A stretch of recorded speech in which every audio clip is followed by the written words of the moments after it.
بسم اللہ الرحمن الرحیم۔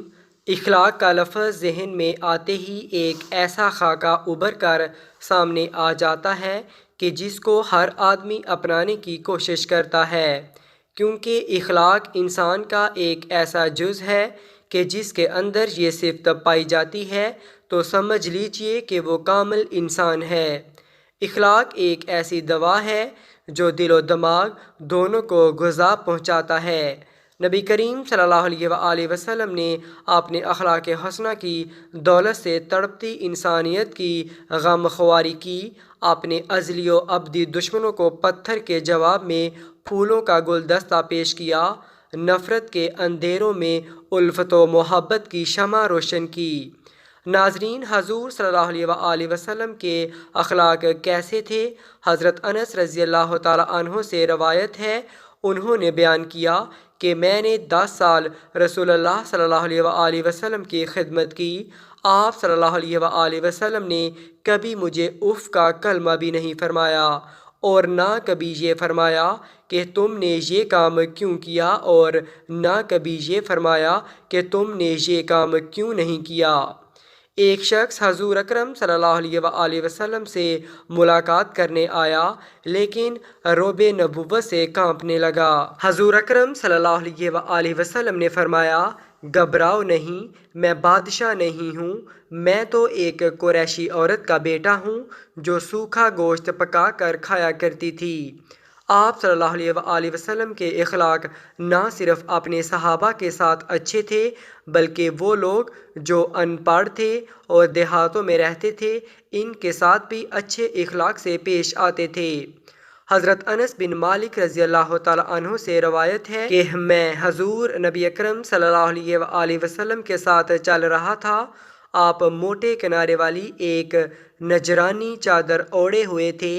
ایک اعرابی راستے میں ملا تو اس نے بڑے زور سے آپ صلی اللہ علیہ وآلہ وسلم کی چادر کو پکڑ کر کھینچا، یہاں تک کہ میں نے زور سے کھینچنے کے باعث چادر کے کنارے کی رگڑ کا نشان آپ صلی اللہ علیہ وآلہ وسلم کی گردن مبارک پر دیکھا، یعنی زور سے چادر کھینچنے کی وجہ سے گردن سرخ ہو گئی، اور قریب تھا کہ آپ صلی اللہ علیہ وآلہ وسلم کا سر مبارک دیوار سے جا لگے۔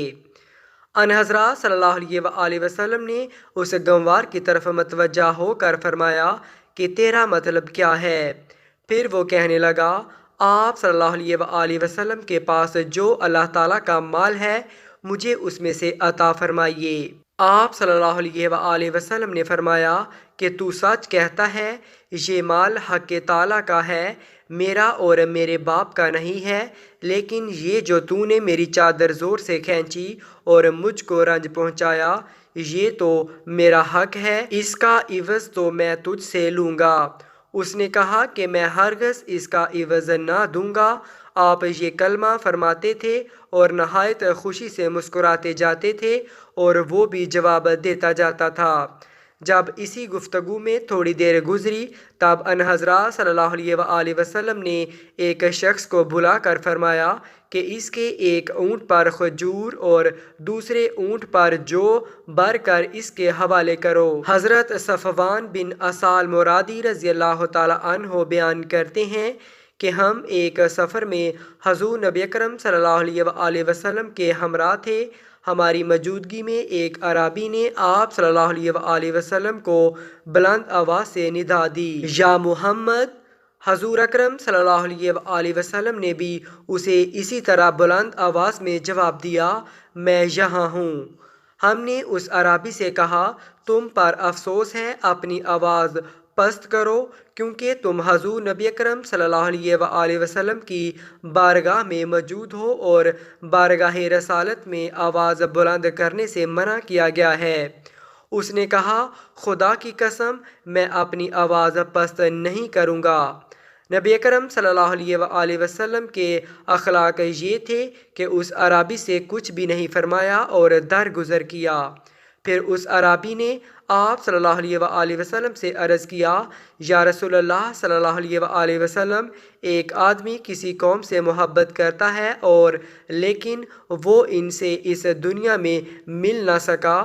حضور نبی اکرم صلی اللہ علیہ وآلہ وسلم نے فرمایا قیامت کے دن ہر شخص اس کے ساتھ ہوگا جس سے وہ محبت کرتا ہوگا۔